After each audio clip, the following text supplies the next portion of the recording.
আবারও স্বাগত জানাচ্ছি ব্রিট রবিন এক্সপ্লেইনে এবং আজকে আমরা কথা বলছি রাষ্ট্রের যে সকল উৎস মানে ক্ষমতার উৎস জনগণ বা রাষ্ট্রের মালিক জনগণ, সেই জনগণ আসলে কতটা মালিকের ভূমিকায় থাকছে, তার জন্য তার কথা ভেবে কতটা আইনগুলো বানানো হচ্ছে। মূলত আজকে এই বিষয়ে আমরা কথা বলছি। আর যারা আইন বানাবেন, আইন প্রণয়নকারী, তারাই কি সেটা মাথায় রাখছেন কিনা সেটা তো আগের পর্বেও আমরা আলোচনা করেছি। নিঃসন্দেহে আজকেও যেহেতু সেই বিষয়টা সম্পৃক্ত, কিছুটা আলোচনা তো হবেই। ফিরব ব্রিট রবিন আপনার কাছে, এবং ব্যাখ্যাটা নিঃসন্দেহে আপনি দিবেন। আরব আয়েশের জন্য কি ভাবা হচ্ছে?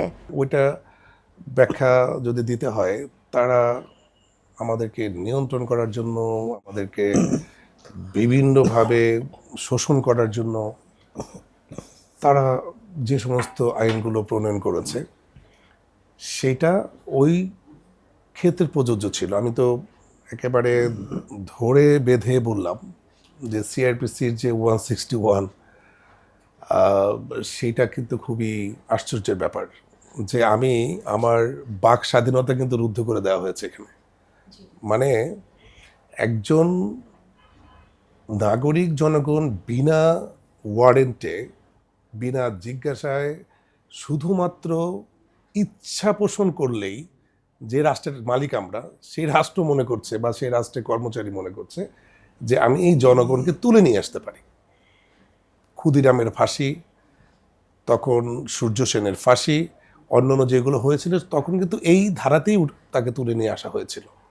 এবং 1857 সালে সিপাহী বিপ্লবের পর, ঠিক একজ্যাক্ট অঙ্কটা আমার মনে নাই, বেশ কয়েক সহস্রাধিক লোককে এভাবে ধরে নিয়ে এসে ফাঁসি দেওয়া হয়েছিল।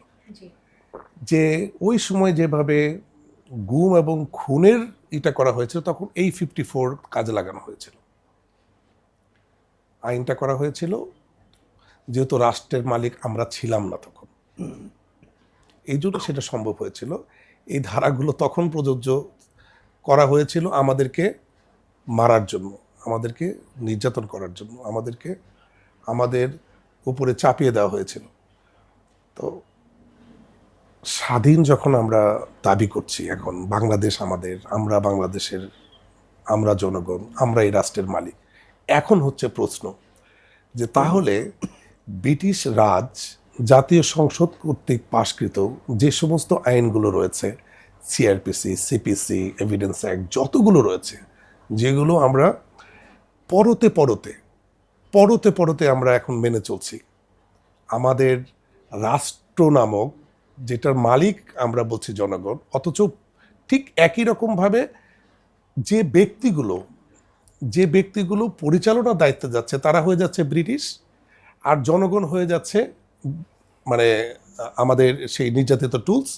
সেইভাবে তাদেরকে ব্যবহার করা হচ্ছে। খুবই আশ্চর্যের ব্যাপার যে আমরা একই প্রাণী আরেকটা প্রাণীকে যেমন খায় না, একজন ব্রিটিশ আরেকজন ব্রিটিশকে নির্যাতন করে না, খায় না, কিন্তু আমরা ওই ফর্মুলাটা রেখেছি নিজেদের রক্ত নিজেরা পান করার জন্য। এই আইনগুলোকে আমরা বজায় রেখেছি। আমরা খুবই আশাবাদী হয়ে যাই যদি কোনো আইন প্রণেতা এই বিষয়গুলো উত্থাপন করে। দীর্ঘদিন যখন আমরা দেখলাম যে আসলে এই বিষয়গুলো উপেক্ষিত, আমরা কিছুই চাই না। এখন জনগণ শুধু চায় তাদের আইনটা, জনগণ শুধু চায় তাদের আইন। তারা ব্রিটিশ আইন চায় না, তারা আর্যদের আইন চায় না, তারা মুঘলদের আইন চায় না, তারা চায় বাংলাদেশের আইন। যারা চায় কল্যাণ রাষ্ট্রের জন্য, এই রাষ্ট্রের একটা চমৎকার আইন, আমাদের জন্য আইন। আমি দ্ব্যর্থহীনভাবে বলতে পারি, যদি কেউ প্রমাণ করতে পারে যে আমাদের জন্য কোনো আইন কেউ প্রণয়ন করেছে, তাহলে আমি আমার বক্তব্য উদ্ধ করব। তার মানে দর্শক, ব্রিট রবিন যে ব্যাখ্যাটা দিলেন, রাষ্ট্রই যখন ছিল না, যখন জনগণ আমরা ছিলাম না, আমরা সেই রাষ্ট্রের মালিকও ছিলাম না, তখন আমরা সেই আইনগুলো তো আমাদের মতো করে হয়নি, হয়েছে যারা সেই ব্রিটিশ আমলে তাদের মতো করে হয়েছে। কিন্তু যখন স্বাধীন সার্বভৌম রাষ্ট্র পেয়েছি, তারপরে কেন হলো না? তাহলে সেক্ষেত্রে যারা আইন প্রণয়ন করেছে তারা কাজটা কি করেছে, সেটা এ পর্যায়ে অতিথি সোহরাব হাসান রয়েছেন, তার কাছে একটু শুনি। তারা কি তাহলে সেটা ভেবেছেন? না, কোনো কোনো ক্ষেত্রে তো আইন হয়েছে। যেমন এই রাষ্ট্রের মালিক বাংলাদেশের জনগণ, এটি আমাদের সংবিধান প্রদত্ত, মানে সংবিধানে এটা স্বীকার করা হয়েছে। অর্থাৎ আমরা একটা সংবিধান রচনা করেছি। রাষ্ট্র এটাও বলেছে, সেটা তো কাগজেই থেকে গেল, না প্রয়োগ সেটা যদি না সেটা থাকে। এটাও বলেছে যে এখানে ধর্ম, বর্ণ, নারী, পুরুষ নির্বিশেষে সবাই সমান অধিকার ভোগ করবে, কিন্তু সেটা বাস্তবে হয় না। অনেক আইন আছে আমাদের, যে আইন এই রাষ্ট্রের মৌলিক যে ধারা, মৌলিক যে শর্ত, তার বিপরীত, তার সাথে সাংঘর্ষিক। এরকম অনেকগুলো আইন আছে যাতে জনগণ, এই যে জনগণের সুবিধার জন্য যে কতিপয় মানুষ সুবিধাটা নিলেন জনগণের নামে, যা প্রতিনিধিত্বের নামে, বৃহত্তর অংশ বঞ্চিত হচ্ছে। এরকম আইন কিন্তু সোহরাব হাসান, ডেফিনেশন, জনগণের যে ডেফিনেশন একদম শুরুতেই শুনছিলাম ব্রিট রবিন বলছিলেন, সেটাকে যদি সামনে রাখি, সেটাকে সামনে রেখে তাহলে এই প্রতিনিধিরা, তারা তো আসলে সেই জনগণের সংজ্ঞার মধ্যেই পড়ে না। এখন এক্ষেত্রে তাহলে প্রতিনিধি হন কি করে? আচ্ছা, বামপন্থীর একটা কথা বলেন যে জনগণের সঙ্গে এই জনপ্রতিনিধিদের কোনো সম্পর্ক নাই, কারণ তারা, ওই ব্রিটিশরা আমাদের উপর যেরকম শোষণ নির্যাতন চালিয়েছে, আমাদের এই জনপ্রতিনিধিরাও কোনো না কোনোভাবে আইনের ফাঁকফোকর দিয়ে নানাভাবে, অথবা আইনটাই এমনভাবে করেন যাতে দেশের বৃহত্তর অংশ মৌলিক অধিকার, খাদ্য, বস্ত্র, বাসস্থান, শিক্ষা, স্বাস্থ্যসেবা, এটা যদি ধরে নেই মৌলিক অধিকার, সেই মৌলিক অধিকার থেকে তাদের বঞ্চিত করা হয়েছে। বঞ্চিত করে তারা কিছু কতিপয় লোক, একটা সুবিধাভোগী গোষ্ঠী, সেটি রাজনীতির নামে, সেটি আমলাতন্ত্রের নামে, সেটি অন্য পেশার নামে এই সুবিধাটা ভোগ করছেন। এখন এখানেই প্রশ্ন, আইনের শাসনের চ্যালেঞ্জটা এখানে, যে আইনটা এমন হতে হবে যার সুবিধা সবাই পাবে, বিশেষ করে বৃহত্তর জনগণ। আবার সেই আইন সবাইকে মান্য করতে হবে। রবীন ভাই একজন বিশিষ্ট আইনজ্ঞ, তিনি জানেন যে আদালত অঙ্গনের আইনের ফাঁকফোকরটা কীভাবে আইনকে ফাঁকি দিয়ে বিচারের নামে অবিচার করা হয়।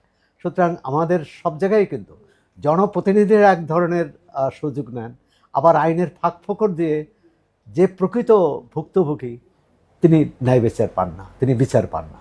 জি, তাহলে এই চিত্রটা অনেক বেশি, যদি বলি হতাশার চিত্র, আমাদের এক ধরনের হৃদয়ে তো হাহাকারই তোলে যে আমি সব মেনে চলবো, আমি জনগণের সংজ্ঞায় অনেক কষ্টে অনেক কিছু নিয়ম মেনে আমি জনগণের সংজ্ঞায় নিজেকে ঢুকালাম, কিন্তু আমি তো মালিক হতে পারলাম না, আমার আরামায়েশ আমি খুঁজে পেলাম না।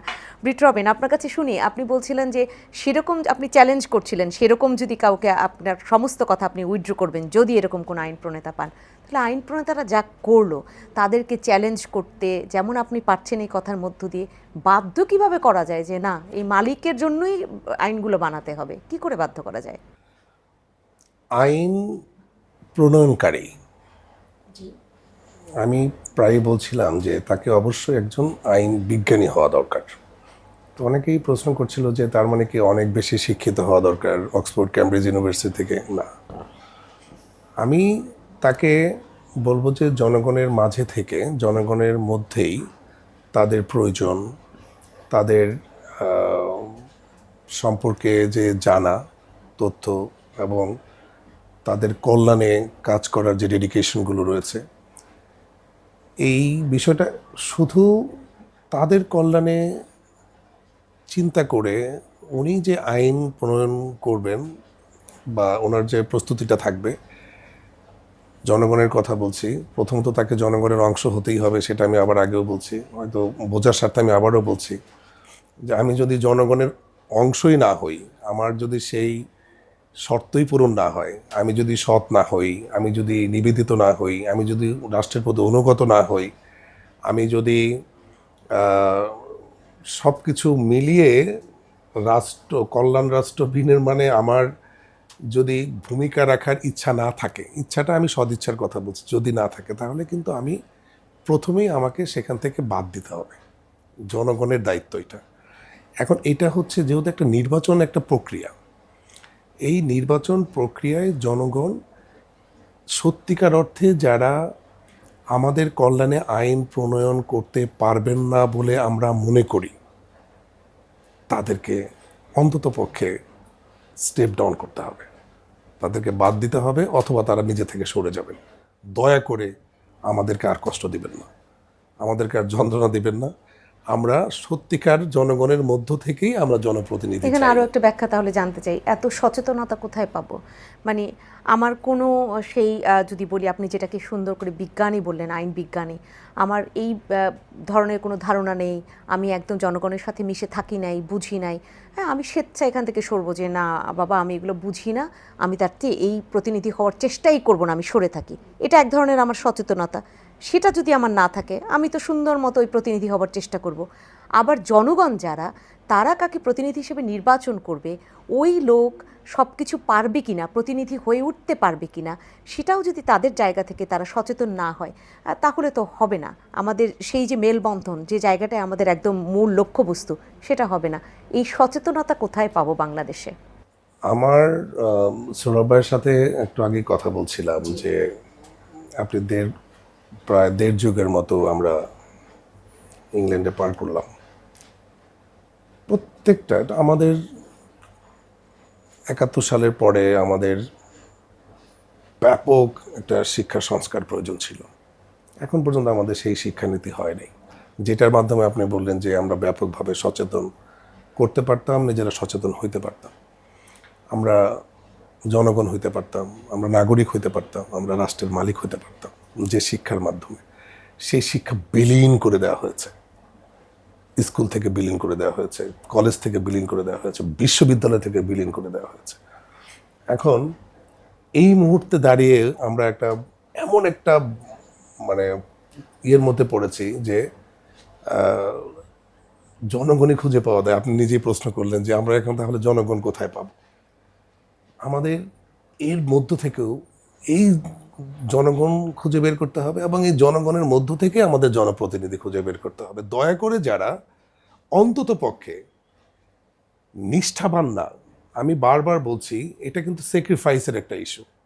আমি রাষ্ট্রের কল্যাণে কাজ করব, আমার স্যাক্রিফাইস থাকতে হবে, আমার লোভ লালসার ঊর্ধ্বে উঠে আমাকে কাজ করতে হবে। আমি বারবার বলতেছি, আমি ব্যক্তি হইলে হবে না, আমাকে জনগণ হইতে হবে। সেই জনগণ হওয়ার জন্যে আমার চুরি চামারি, আমার দুর্নীতি, আমার ঘুষ, আমার অন্যায় অনাচার যা কিছু আছে সমস্ত কিছু বিসর্জন দিতে হবে। আমার যত রিপু আছে, যদি আমি পারি তবেই আমি জনগণ এবং জনগণের প্রতিনিধি হিসাবে আমি প্রথম দাবি করব যে ঠিক আছে আমি আইন প্রণেতা হতে চাই। আর জনগণের কাজ হচ্ছে এই জিনিসটাকে জাস্টিফাই করা, এবং এইটা জাস্টিফাই করার জন্য, তাদের সচেতন করার জন্য আমি কিছু সহজ চিন্তাও করেছি। 10টা প্রশ্ন তৈরি করছি জনগণের জন্য, যে এই প্রশ্নগুলো যদি তারা পড়ে তাহলে বুঝতে পারবে যে প্রার্থীকে তারা নির্বাচন করছে সেই প্রার্থী আসলে জনগণের অংশ কিনা, এবং সত্যিকার কল্যাণ রাষ্ট্র বিনির্মাণে ভূমিকা রাখতে পারবে কিনা। এবং এই 10টা প্রশ্নের একটা প্রশ্নের উত্তরের জন্য 10 নাম্বার করে দেওয়া যাবে, এবং 10টা প্রশ্নের জন্য 100 নাম্বার, 5 নাম্বার হলো 50। যদি 50-এর নিচে কেউ পায় তাহলে সে ফেল। সে কোনোভাবেই তাকে আমরা আইন প্রণেতা হিসাবে দেখতে চাই না, এটা অসম্ভব। নেক্সট এপিসোডের একদম শুরুতেই আমরা প্রশ্ন 10টা দিয়ে দিতে পারবো কিনা আমাদের আমরা দর্শকদের? পারবো, আমাদের ওগুলো সমস্ত কিছু রেডি আছে। এটা দিয়ে একটা জাজ করা যাবে যে জনগণ কারা আর এই জনগণের প্রতিনিধি কারা। প্রথম আমি আগে জনগণের প্রতিনিধি, এবং সেই রাজনৈতিক নেতাকে আমরা পার্লামেন্টে পাঠাবো, সে আমাদের জন্য আইন প্রণয়ন করবে। সহজ। জি, খুব সহজ করে এই ব্যাখ্যাটা দিলেন। সেক্ষেত্রে দর্শক আপনারা যারা রয়েছেন, আপনাদেরকেও বলি, আপনারা 10টা প্রশ্ন পেয়ে যাবেন, সেখান থেকে যেমন জনগণ কি না আগে এটা যেমন চিহ্নিত করতে পারবেন, তারপরে তাকে প্রতিনিধি বানিয়ে প্রতিনিধিত্ব করতে পাঠাবেন কিনা সেটা ভাবতে পারবেন। কিন্তু তার আগে আমি আপনাদের একটা কথা বলি, আজকে থেকে আপনি এটা শুরু করি না, এই আওয়াজ তুলি না যে নিজে আগে সমস্ত গুণাবলী অর্জন করি, তারপর বলতে শুরু করি আমি জনগণ। আর আমার পাশের যিনি মানছেন না, যিনি কোনো কিছু সেই সঠিকভাবে এগোচ্ছেন না, অর্থাৎ তিনি সৎ না বা আরও যে বিষয়গুলো রয়েছে, তাকে কিন্তু আমরা এই কথাও বলতে পারি, তুমি কিন্তু জনগণ না, তুমি ব্যক্তি, আমি জনগণ। আজকে থেকে জনগণ হয়ে উঠবার চেষ্টাটা আমরা অন্তত শুরু করি। সৌরভ হাসান, সেই জায়গায় 10টা প্রশ্ন ব্রিট রবিন দিয়ে দিবেন, এবং সেই 10টা প্রশ্নটি আমি নিজে মিলাতে বসে যাব যে এইখানের উত্তরগুলো কি, এবং সেখান থেকে আমার যে এলাকা সেখান থেকে আমি প্রতিনিধি হিসেবে কাকে পছন্দ করব। আপনি কি মনে করেন যে সেরকম পাওয়া যাবে অনেক প্রতিনিধি তাহলে? ব্রিট রবিন যে প্রশ্নের কথা বলছেন, এখনো প্রশ্নপত্র ফাঁস করেননি, তবে আমরা তার আলোচনা থেকে যেটা বুঝেছি, এই প্রশ্ন তো অনেকের মনেই আছে। যে একটা রাষ্ট্রের যারা মালিক তার যেমন দায়িত্ববোধ আছে, তাদের যারা প্রতিনিধি হবেন তাদের দায়িত্ববোধটা অনেক বেশি। তিনি কিভাবে বা তারা কিভাবে সেই যাদের প্রতিনিধি হচ্ছেন হয়ে হয়ে আসছেন সংসদে, তারা তার সেই দায়িত্ববোধটা ভুলে যান এবং ব্যক্তি স্বার্থে, গোষ্ঠীর স্বার্থে, দলীয় স্বার্থে। এর মধ্যে আরেকটি এর পরবর্তী ভুলে যান অথবা ইচ্ছাকৃতই ভুলে যাওয়া। এর মধ্যে আরেকটি বিষয় এটাও যোগ করতে পারেন ব্রিট রবিন ব্যারিস্টার, সেটা হচ্ছে যে আমাদের কিছু কিছু সংস্কার হয়েছে। এটি যথার্থই বলেছেন যে আমরা শিক্ষা সংস্কারটা হয়নি। একটা শিক্ষা কমিশন হয়েছিল, কুদরতিগত শিক্ষা কমিশন, স্বাধীনতার পর সেটা বাস্তবায়ন হয়নি। সেখানে কিন্তু অষ্টম শ্রেণী পর্যন্ত বলা হয়েছিল প্রাথমিক শিক্ষা হবে এবং সেটি অভিন্ন পাঠ্যক্রম থাকবে, মানে একমুখী শিক্ষা হবে। এখন আমরা 12-13মুখী শিক্ষার মধ্যে আছি। তারপর দেশত্ববোধ, জাতীয়তাবোধ, মানবতাবোধ ইত্যাদি প্রশ্ন তো আছেই। আর যেটি হচ্ছে এই অন্তর্বর্তী সরকার কিছু কমিশন করেছে, সেই কমিশনের ভিত্তিতে একটা জুলাই সনদ করেছে। সেখানে কতটা সুরক্ষা হবে, এই জনপ্রতিনিধি হতে যারা চান তারা কতটা সেই অঙ্গীকার রক্ষা করবেন। ব্রিট রবিন যেমন 4টি প্রশ্ন, 10টি প্রশ্ন আমরা তার কাছে চাইছি, সরকারও কিন্তু 4টি প্রশ্ন রেখেছে জনগণের কাছে গণভোটে, যে এই প্রশ্নে আপনি কার পক্ষে, আপনি এই প্রশ্নে আপনি হায়ের পক্ষে না নায়ের পক্ষে। স্বভাবতই চাচ্ছেন যে হায়ের পক্ষে, কারণ জুলাই সনদে কিছু অঙ্গীকার আছে রাষ্ট্র সংস্কারের, সেটা হচ্ছে কাঠামোগত সংস্কার। আপনাকে থামিয়ে আমি যে প্রশ্নটা জানতে চাচ্ছিলাম, সামনে ত্রয়োদশ জাতীয় সংসদ নির্বাচন, নির্বাচনের দিন ভোট গৃহীত হবে, তার মধ্যে দিয়ে জনপ্রতিনিধি পাবো, কিন্তু আমি মানে একদম খুব সহজভাবে জানতে চাই, আমার ধারণা আমার দর্শকরা যারা রয়েছেন টিভি সেটের সামনে তারাও হয়তো এইটাই জানতে চান যে জনপ্রতিনিধি যিনি হবেন, এবং সেই জনপ্রতিনিধি আগে তো জনগণ হতে হবে, যেটা ব্রিট রবিন বলছিলেন। তা আমরা কি সেরকম, তার সেখানে শর্ত আছে ওই ডেফিনেশনের, একটা শর্ত হচ্ছে তাকে সৎ হতে হবে। সৎ আসলে এই মুহূর্তে আমরা কতজন পাবো? প্রথমত হচ্ছে যে আমাদের সমাজ এই দীর্ঘদিনের রাজনৈতিক অপসংস্কৃতি, সাংস্কৃতিক অপসংস্কৃতি, অর্থনৈতিক অপসংস্কৃতি, এটা হচ্ছে সমাজে এমন একটি পরিস্থিতি তৈরি করেছে, সেটা হচ্ছে যে আমরা সৎ লোক খুঁজে বেড়াচ্ছি। আসলে হওয়া উচিত ছিল তো সমাজের অধিকাংশ মানুষ সৎ থাকবে, অসৎ লোক খুঁজে তাদের বিচারের আওতায় আনতে হবে, তাদেরকে জনগণের কাছে বলতে হবে এই লোকগুলো খারাপ, এর থেকে দূরে থাকো। এখন যদি ওই কি বলে এই কম্বল বাস্তে যদি গা উজাড় হয়, সেটা কিন্তু খুব ভয়ানক। আমাদের যে রাজনৈতিক দলগুলো আছে এদের মধ্য থেকে প্রতিনিধি আসবে, এই দলগুলো কতটা জনগণের প্রতি দায়বদ্ধ। আর আপনি সততার কথা বলছেন, এটা শুরু হতে হবে কিন্তু ব্যক্তি থেকে, পরিবার থেকে, পাড়া মহল্লা থেকে, স্কুল কলেজ বিশ্ববিদ্যালয় থেকে।